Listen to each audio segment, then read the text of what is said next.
The Entrepreneurial Journey Podcast. We're talking business and building a culture that's kick-ass. Where we make it happen, grab your seat, let's have a blast. At the Entrepreneurial Journey Podcast.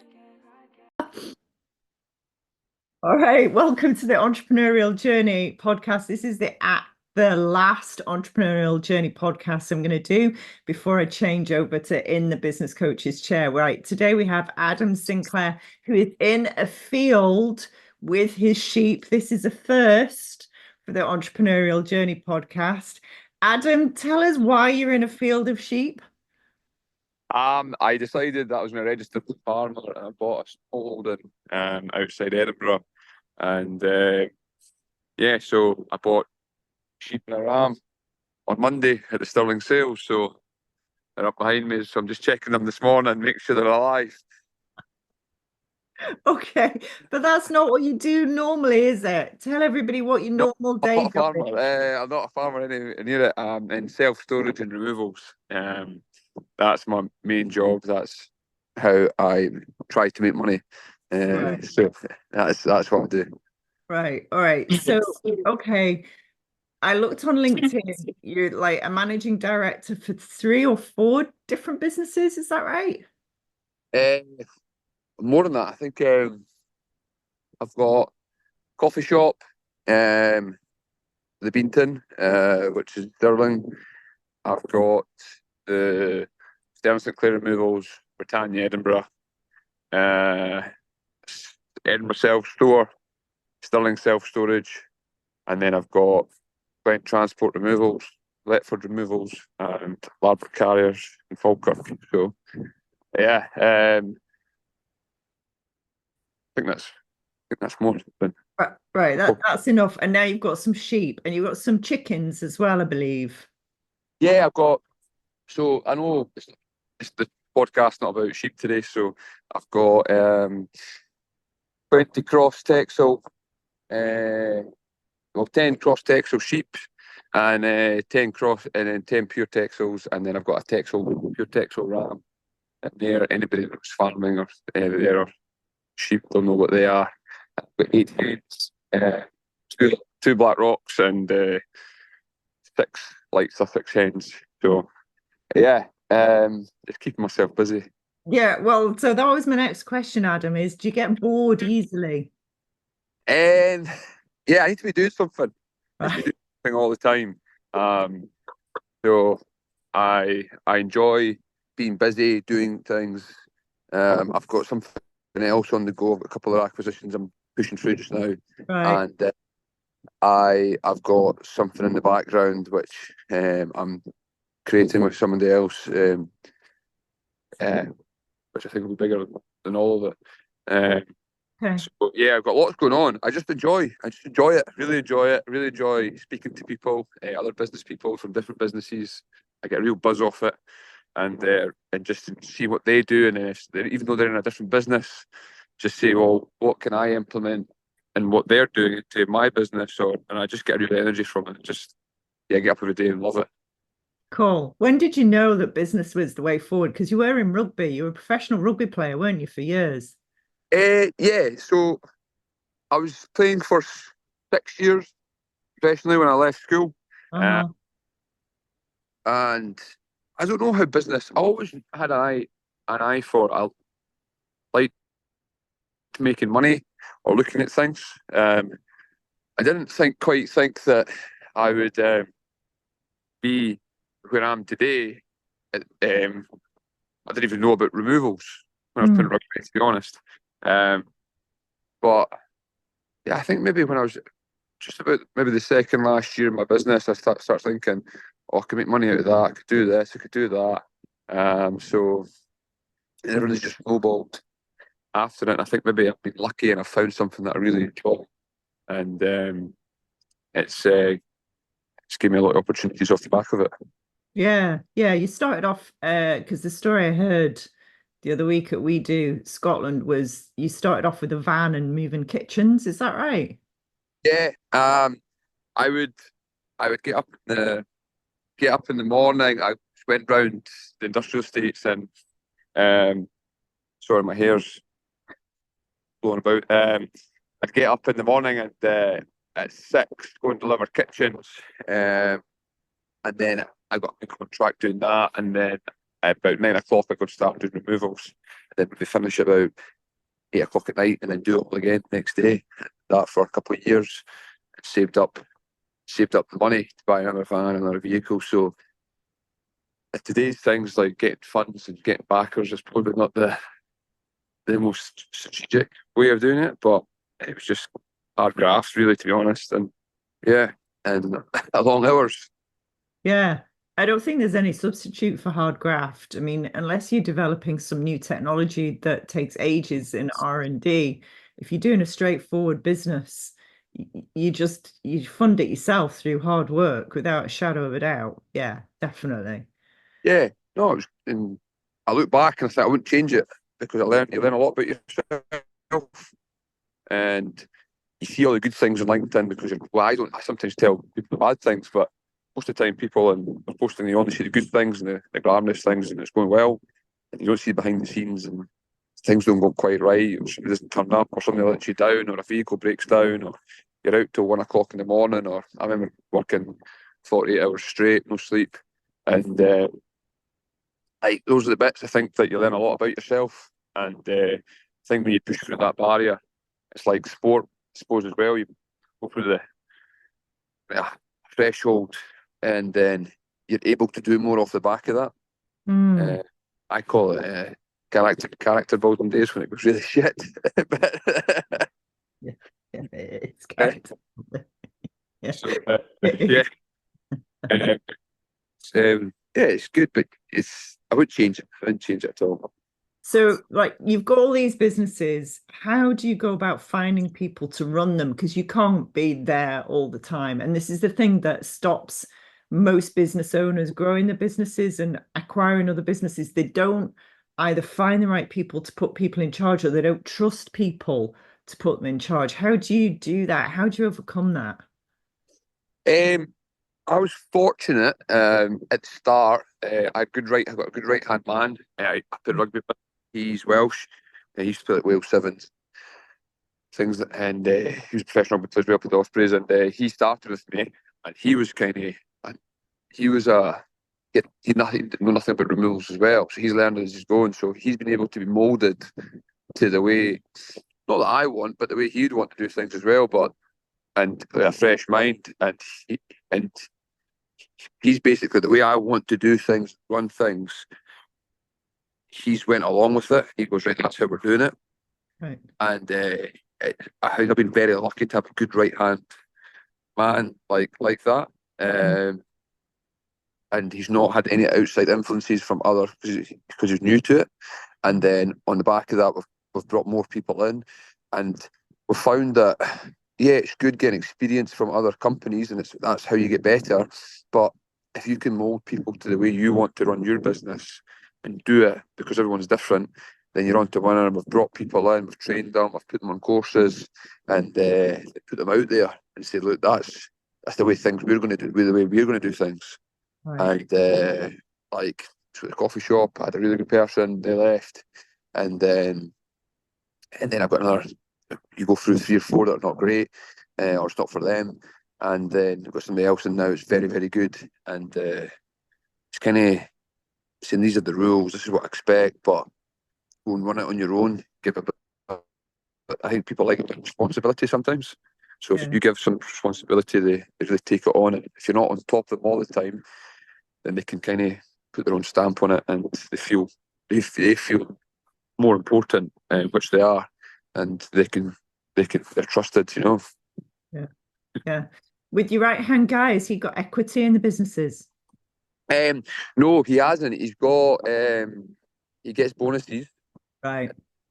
But what I'm going to do for him is give him shares in the main removals business. Yeah. Because he's been great, and I think that's, for me, that's the right thing to do, and I want to see kind of him set up for life, and or looked after, you know. And it's good to have the bonuses, but I think as a respect thing, I think he deserves it, you know. So yeah, that's what we do. Yeah, cool. When I heard you talk, Adam, in your talk, nowhere was there a sense that you were driven by making tons and tons of money. That didn't come across. What does drive you? Because that doesn't seem to be the main motivator. Correct me if I'm wrong. I'd be lying. I'd be lying if I don't want to make money. Yeah, Because yeah. it's nice to make money, but I'm driven about making a bit of change, and I was sitting down with a lady yesterday for some videography stuff, and I like giving to charities. Right. I don't post about it too much. I maybe say it was sometimes people, but she was going through it and she was like, "There's 100 charities here they did last year." I like change, like helping people.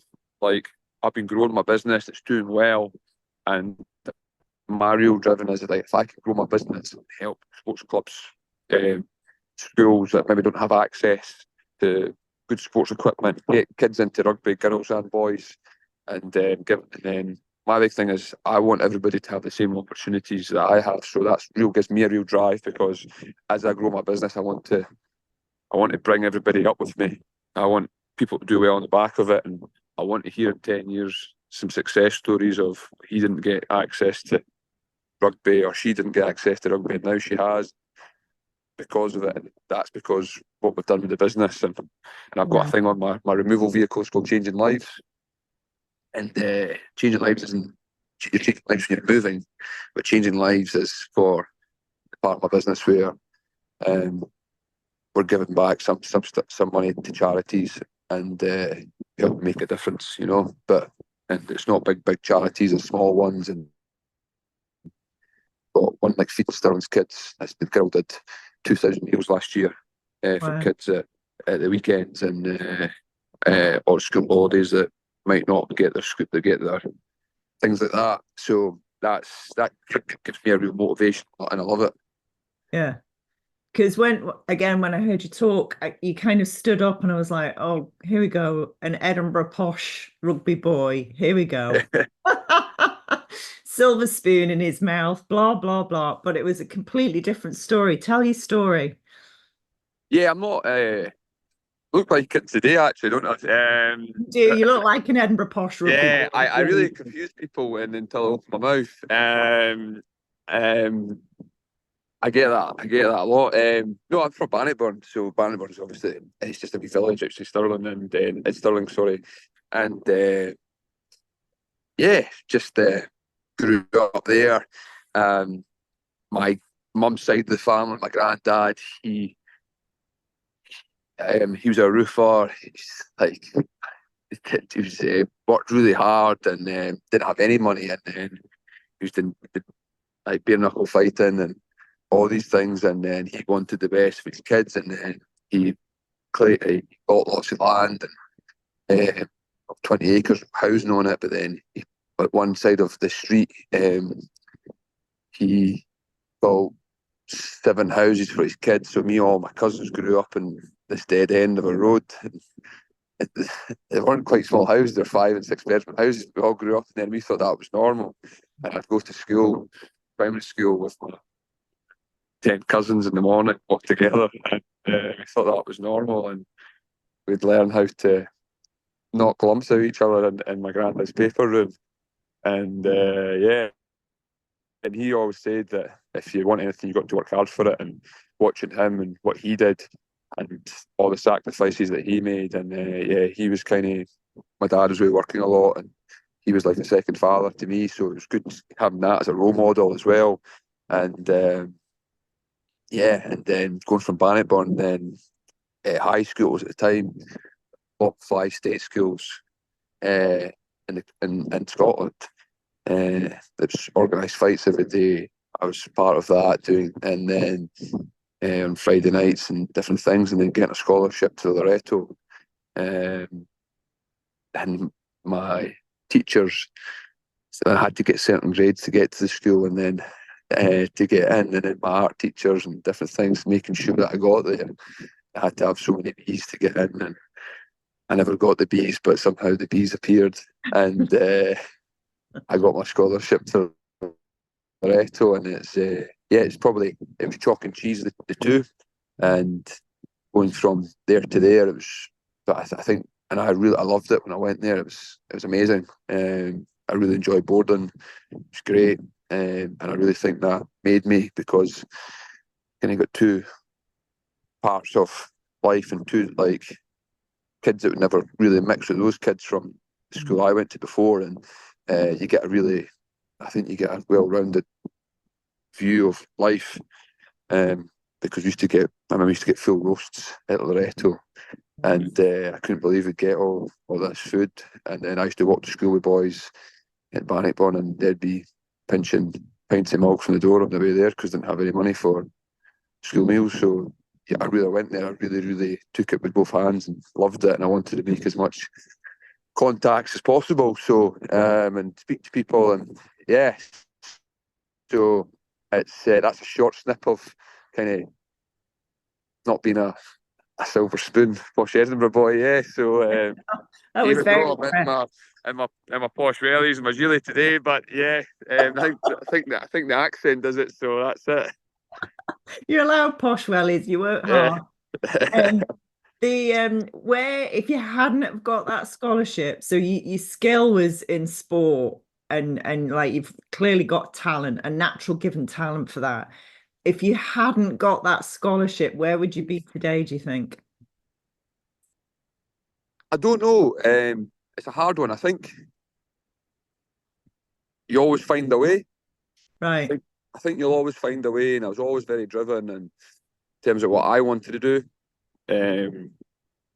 It's like, I think things might be a bit different. Would have been a bit different. Mm-hmm. And that's why I think I look back in with my business and doing charities and getting more kids into rugby, because what rugby gave me, I went down to Stirling County. I went down there. I then got a scholarship to Loretto. After Loretto, I went to South Africa and Cape Town. Got sent over there for the coaches to Western Province. I then went to France for 4 years.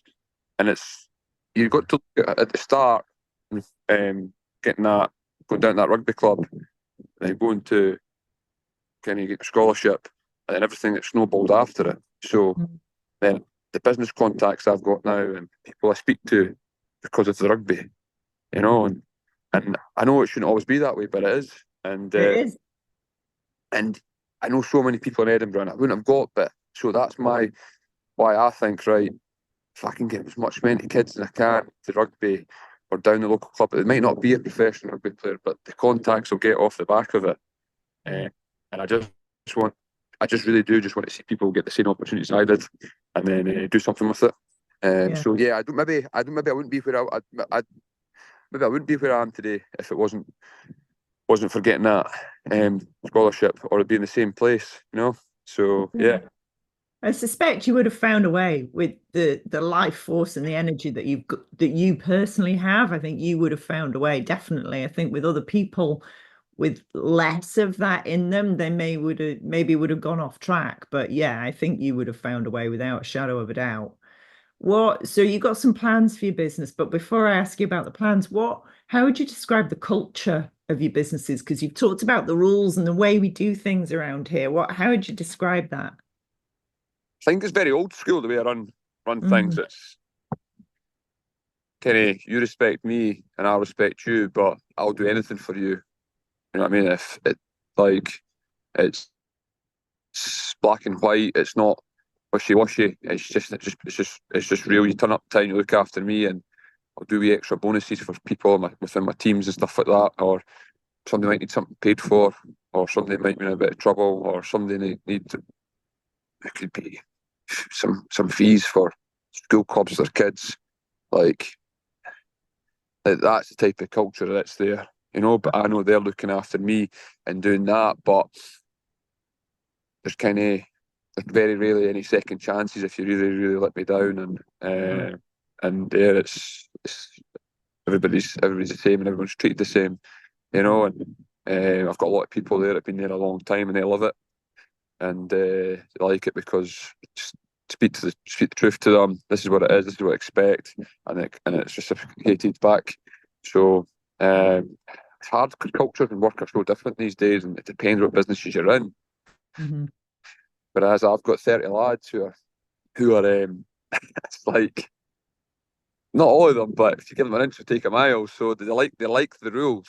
They like a phone call. They like me turning up at their job, and they're like they love the rules, Yeah. and I don't think they change it. So it's and I think that's why we've done well as a business, because I always tell people, if you want to be on the journey, you're coming with me. I'll take you with me. I'm going here. This is where I'm going. This is where I'm, and people have seen it and they've came with me. My accounts girl, my guy in reception's only met me there for 6 months. He's been there for 3 years. Like, they enjoy it. I says, I'll take you with me. I'll look after you. And if you want to come on this journey where we're going. So yeah. I don't know what type of culture you'd call that, but I would call it it's freedom within a framework. You've got a really strong framework. You've got really clear boundaries. People know that if they cross those boundaries, like you say, there's very few second chances. So they know there are consequences. But you trust people and you give them autonomy within a framework. And it's not old fashions, it's how businesses should be run. And what I find really interesting about leadership is that a lot of leaders aren't prepared to put those boundaries in. And actually that it's like you've got kids, haven't you? Have you got a daughter, young daughter? yeah, got a wee girl. She's already a force of nature, but she gets called the the nursery tell us constantly that she's a character. Yeah, she's got a dad like you, but they need boundaries. Kids, when you're working with people, kids, anybody, they need clear boundaries. When they don't have those, they freak out. When people don't know what the rules are, they feel really insecure and unsafe.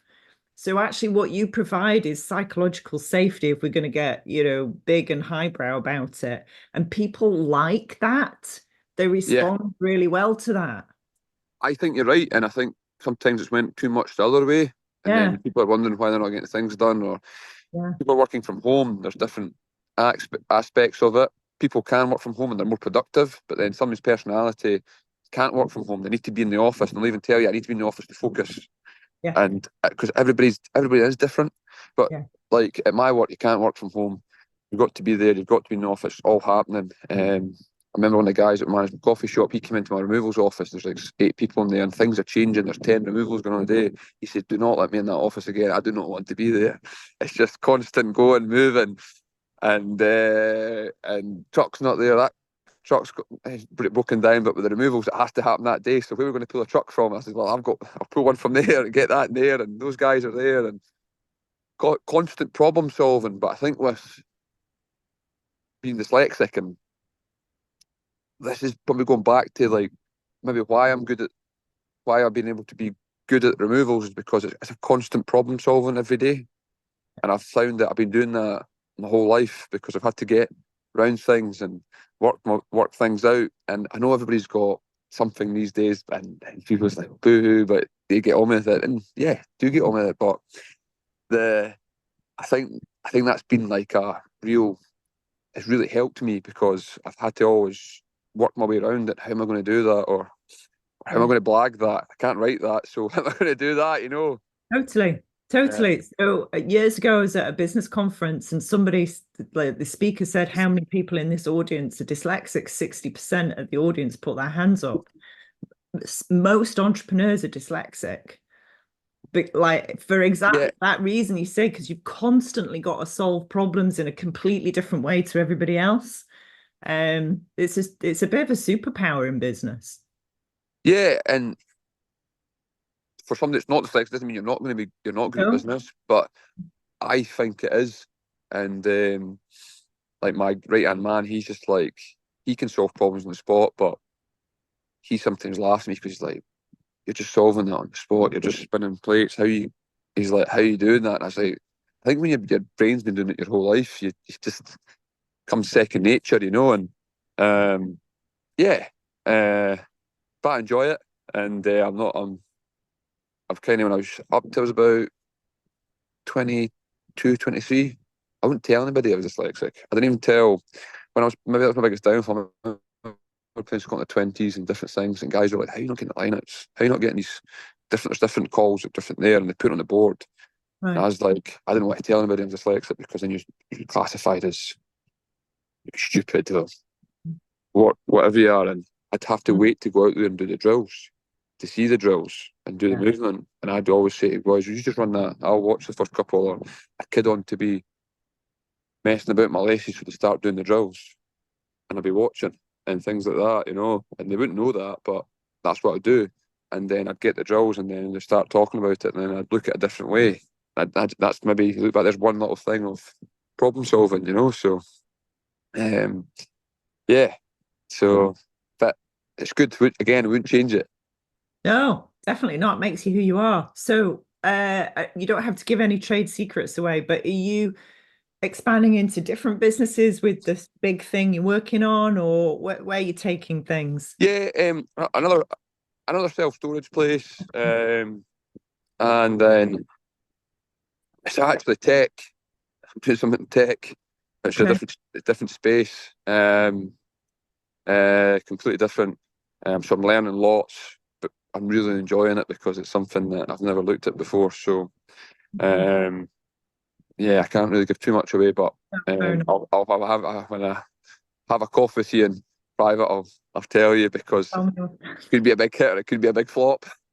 Well, either way, you'll have fun doing it, definitely. So so do something in that, and again, I'm really, really enjoying it, and just learning, and I've met some really, like, some of the best guys in tech, like, who have sold their businesses for hundreds of millions. And it's just really nice to see how they look at things, and that I'm not the only person that's heads going everywhere, and yeah. You're in good company, definitely. Yeah, but again, going back to, I've always reached out from the very start to speak to people who know better, and it's just not in my business what I was doing, to speak to people, and you'd be surprised how many astute businessmen and women that who've done very, very well are willing to have a coffee for 20 minutes, 30 minutes and speak to you, and people think, oh, they never speak to me. They will. And I've got a list as long as my arm of people that have done so well, and they've said, well, you don't have to take all the information, but they're like, well, you do this, or done this, you looked at that, and it's been amazing. I've been able to take little bits from everybody and then take it into my own, and it's been amazing. Like, for example, I was in London on Monday. I saw this guy online, Anthony Ward Thomas, and he's got maybe 9 removal companies. He's got at one depot 110 men going out there every day, 50 removals a day. He's moving everybody in Kensington, Chelsea, and Knightsbridge. I found on Instagram, so I kept pestering him on Instagram. Can you get the owner's number? Can I get the owner's number? No answer, no answer. Phone the office 4 times. It's you again. I'm like, yeah, I've not got the number yet. And I finally got the number, and they sent me the number, and they says that's Anthony's number there. And so I finally got his number, and spoke to him on the phone for 2 hours. And then he says, yeah, come on down to London. So I got the train down to London. And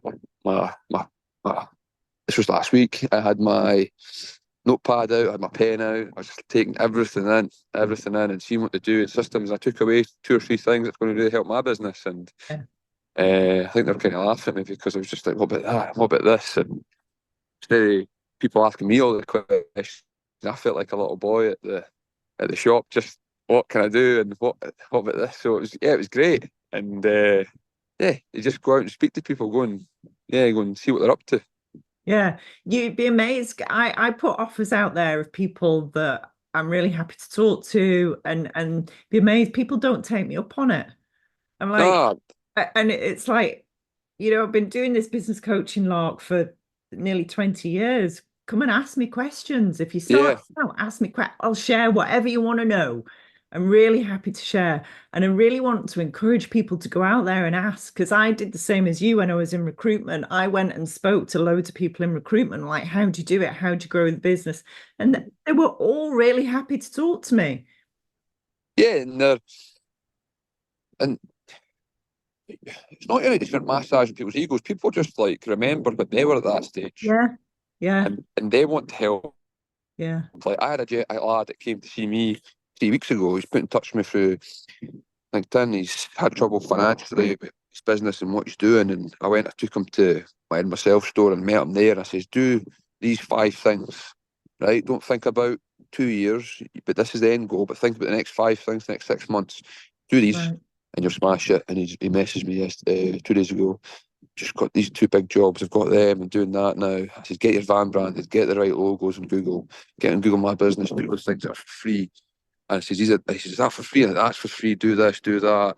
Speak to them. And he was like, thanks so much. And he said to me, I don't have enough money to pay for anything for any of this. I said, I don't want any money. He said, I can come work for you for 2 days for free to say thanks. I says, but for me, I said, look, I don't want that. I said, but when you do really well and the next girl comes and asks you for help, you just pass it back. Yeah. And you do the same for them. And he says, oh, right, good. That's it. That's what you do, because people have done it for me. Yeah, totally. Brilliant. Amazing. Adam, I take it, I don't think you're going to stop with some sheep, are you? You're going to go for a whole, I don't know, estate, cows, horses, but... I don't know. My grand's a farmer down in the borders. She's still got a farm. She messaged me yesterday saying, you've not got a clue what you're doing. And she'd be right. She's a proper borderers woman. They used to have hundreds and a couple of thousand sheep actually. She messaged me, you don't know what you're doing. But she said, I seen that you bought the sheep that got top to sale on Monday. I says, take it to their year. I said, yeah, I paid way too much for them. But yeah, I'm enjoying this. I've already got my eye in a field, and I'm going to buy some more different sheep as well. But I've got a nice one shed up with all the works. But I really, really enjoy it. It's Dam Head actually, so we're just on the outskirts of Edinburgh. So about 10 minutes from where I live. Yeah, so maybe you'll know with the hill in the background where I'm. I can nearly see that hill from my house. Yeah, so I'm just below it. Lovely part of the world. Adam, you've been amazing. Thank you so much for your time. I really, really appreciate it. We've never done a podcast in a field. It's maybe a format I should have thought of before. I don't know why I didn't. Yeah, hopefully people will be able to hear things with the wind in the background. And yeah, so now I've enjoyed it. And thanks very much. It's a really great start to the day. And again, getting that buzz, I get that buzz off you from speaking to you, and it's going to give me that extra 10% today. Just enjoy it and love it. Brilliant. Amazing. Right, look after yourself. Take care. I'm just going to press pause and I'll see you soon. Right, cheers. Thanks very much. Thanks, Rebecca. The Entrepreneurial Journey Podcast. We're talking business and building a culture that's kick-ass.